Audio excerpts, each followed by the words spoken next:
Tuesday, January 2nd, 2024. Happy New Year.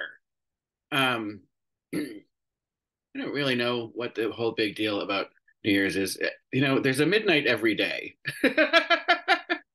You can celebrate the turning of the calendar every day because every day there's a there's a reset to the next day.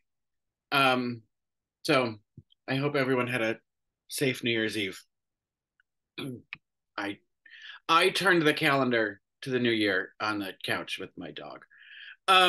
So the View is back, and had the two hottest topics that were over the Christmas holiday. The first being Trump being taken off the ballot in Colorado by the Supreme Court, and off the ballot in Maine by their Secretary of State, who has the power to do that. And the discussion about whether or not that is the right thing to do. In Michigan, the Supreme Court would not hear a case about keeping him off the ballot, but their rationale was he's not a candidate unless he wins the primary. They would take it up then, which to me is A, the better option, but B, also the one with the worst optics. This is the whole argument. That's a tough one to reconcile. That it appears as though the courts are saying who can and cannot um, uh, be on any particular ballot and run for office, but based on the Constitution, it's their right to do that. So I get it, where everybody's saying he looks like a martyr, leave it up to the American people. I don't trust the American people. And Whoopi made the great point. If we're not going to actually enact the laws that we have, what's the point of having the laws? Like, if you can just circumvent it, and he's been doing that his whole life, like, then what's the point? Um, so, you know, from a strategic standpoint, I would much rather he be on the ballot for the nominations, and then the courts say, well, you can't actually run for president. I mean, your party can put you up as their nominee, but you can't actually be on the ballot. Um, and that's where I feel the difference is. Like, if the primary isn't electing him to anything, the primary is just the party saying we want this person um, on on our ticket to become whatever elected official they want, or that they're running for. And so I feel like the courts really shouldn't be messing with the primaries, but they can say you can't be on a general election ballot. You can't actually get elected president. You can't hold that office. If the party says we still want this guy, knowing full well that he actually can't legally be the president, then that's on the party. Um, so that's where I feel like this should fall. Let the And I think the Supreme Court should rule on it. He is allowed to be on the primary ballots, but he will not be allowed to be on the general election. And if you make that clear before any primary votes are cast, people can figure out.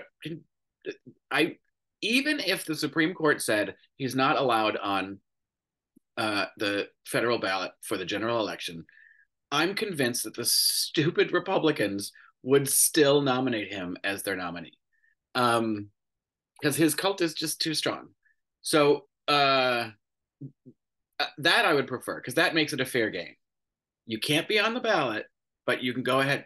If you want to vote for him in the primary, you fill your boots. But he's not going to be able to be president. So figure it out. That to me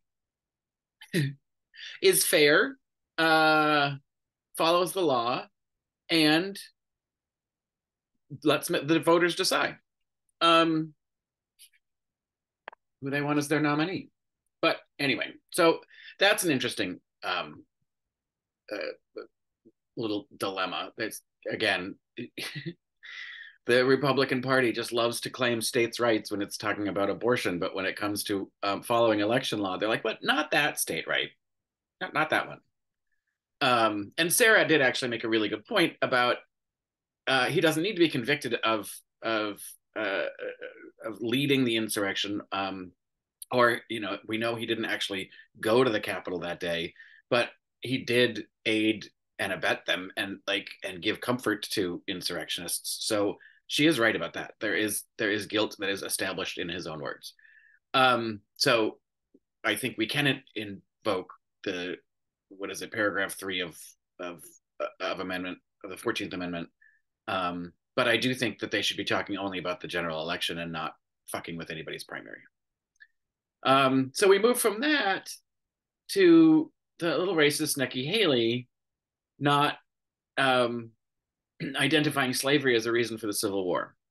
And I have to agree with Joy and whoever else said it. That she's been, I think, Sunny. She has exhibited signs of a racist before, and signs of sympathy for the Confederacy. Which, just to be clear, the Confederacy was about slavery. That's all it was about. You can talk about states' rights, you can talk about all those other things, but what they were fighting for as states was the ability to own other people. That's what they fought for. That's what they wanted to secede from the Union for, was so that they had the right to own people. So that was a big giant blunder on her part.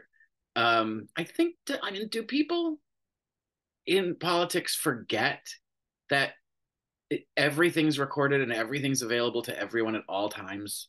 Like, you can't, if you're gonna, they used to be able to do these town halls and sort of, small town meetings, and with constituents, and be able to kind of say whatever they thought the constituents wanted to hear, and then move on to the next place and say something different that town wanted to hear. You can't do that anymore. Everything's recorded. And I think that this one was actually a televised event. So I don't know why she thinks she was going to get away with that. And the excuse that I'm from the South, we just accept that slavery was part of the Civil War. Well, that's part of the problem, is that you need to actually be able to say it and not just, wash that under the rug. Because that's not something that you can just, it's like, it's like saying, oh, the Holocaust was, just what the Germans did. I just don't think you can, just sort of sweep it all and be like, oh, it's all just assumed. No, you have to continue to say it, because otherwise you're giving the wrong impression about what that whole event was for, and diminishing that fight. So she's a dum-dum. They don't have any good candidates. I mean, there's nobody on that side that is, I think, capable of leading the country that currently is running. So that's all a disappointment. But they're all afraid of Trump. They know he's going to win. But I'm telling you, if the Supreme Court would take up the case and say, you could do whatever you want in the primary, but he can't be on the federal ballot, things might change. And his opponents on the Republican side should be kind of hoping for that. But anyway, and then they had some dumb bit about Simone Biles and her husband, and I don't like it when they do this shit. I don't want to, like, who knows what kind of relationship they have, that could have been friendly banter between the two of them and their competition with each other. That might not have been about him controlling her or not letting her shine. And I agree with you, Whoopi, rephrase that.